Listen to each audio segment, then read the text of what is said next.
ஏதுமற்றவளாக வீட்டிலேயே முடங்கி கிடந்தாள்.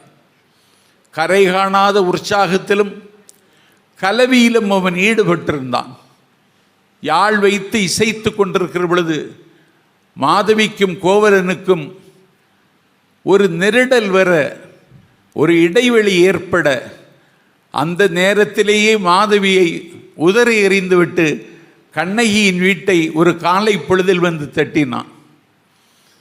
வீசிய கையோடும் வெறும் கையோடும் வந்து நிற்கிறான். தன்னுடைய கணவன் இன்னும் அவனுக்கு ஏதோ தேவைப்படுகிறது போலும், அதற்காகத்தான் வந்திருக்கிறான் என்று சொல்லி அந்த காலை பொழுதில் சிலம்புல கொள்ம் என்று சொல்லி தன்னுடைய இரட்டை சிலம்பில் ஒற்றை சிலம்பை எடுத்து கொடுத்தாள்.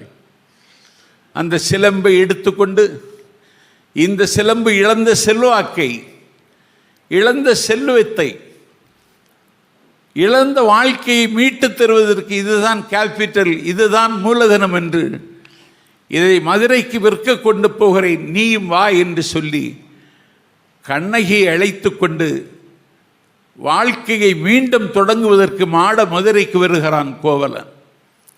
வழி தெரியவில்லை.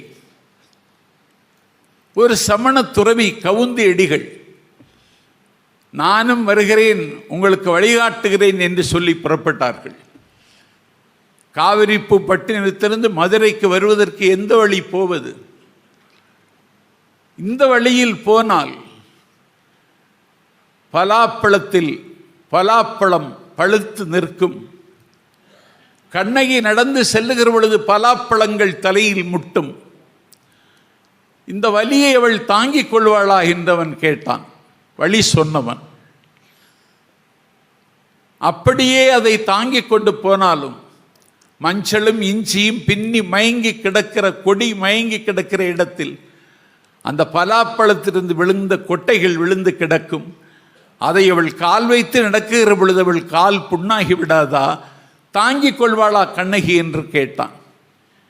இதே வழியில் நீங்கள் நடந்து சென்றால் தாகம் எடுத்த நிலையில் கண்ணகி தண்ணீர் குடிக்க முற்படுவாள். தேனடையிலிருந்து தேன் ஒழுகி ஓடை தண்ணீரில் கலந்து தேன் கலந்த தண்ணீராக அது ஓடும். அந்த தண்ணீரை கண்ணகி அள்ளி பருகும் பொழுது அவள் தேன் குடித்த பாவியாகிவிட மாட்டாளா? தேன் குடிப்பதை சமணம் ஏற்கவில்லை. பாவியாகிவிட மாட்டாளா என்று கேட்டான். வேறு ஒரு வழி இருக்கிறது. அந்த வழியில் போனால்